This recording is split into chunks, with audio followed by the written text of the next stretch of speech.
Roman amphitheater were a type of Roman. They were basically open venue, mostly circular or oval.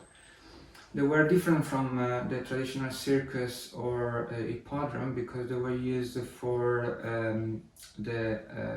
mostly the most famous gladiator combats, animal slaying, and executions.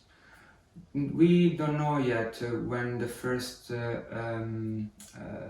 amphitheater were built during the Roman, but there were some records showing that the first important amphitheater were built during the 2nd century before Christ, and then start to grow in terms of popularity since the imperial time, when every city, important city in Imperial Roman,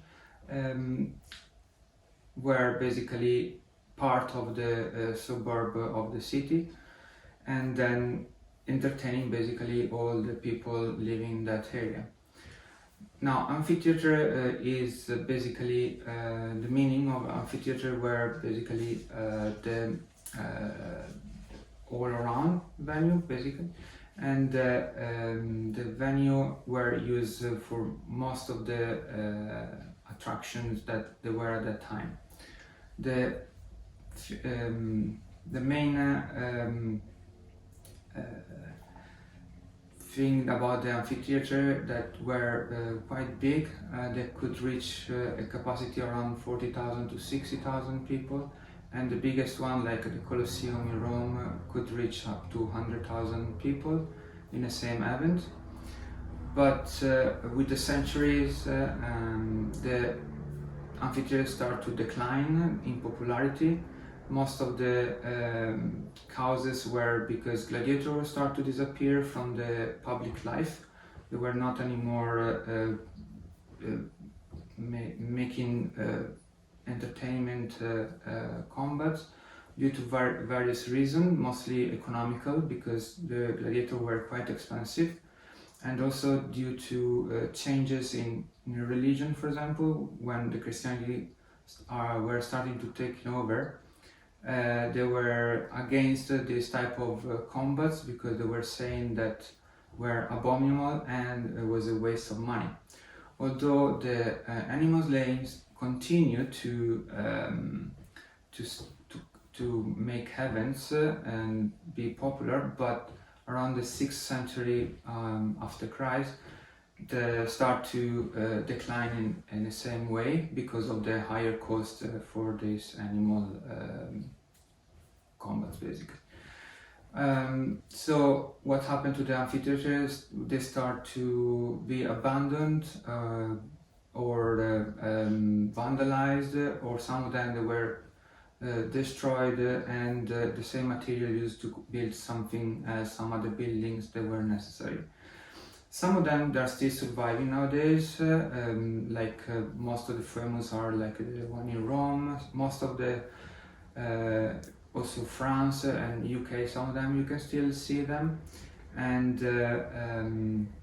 they were nowadays they are protected as a monument, historic monument, and most of them are still open to as a visitor attractions, and few of them, like a couple of them that are still used, like the Verona Arena and the arena in Nimes in France, they are still used for nowadays musical concert or classical theater plays, and and this is the one that you can visit all around the year and is open to the public. And how we say in Italian, fino a che il Colosseo esisterà, Roma esisterà. Every culture has a dance, and ancient Romans are no exceptions.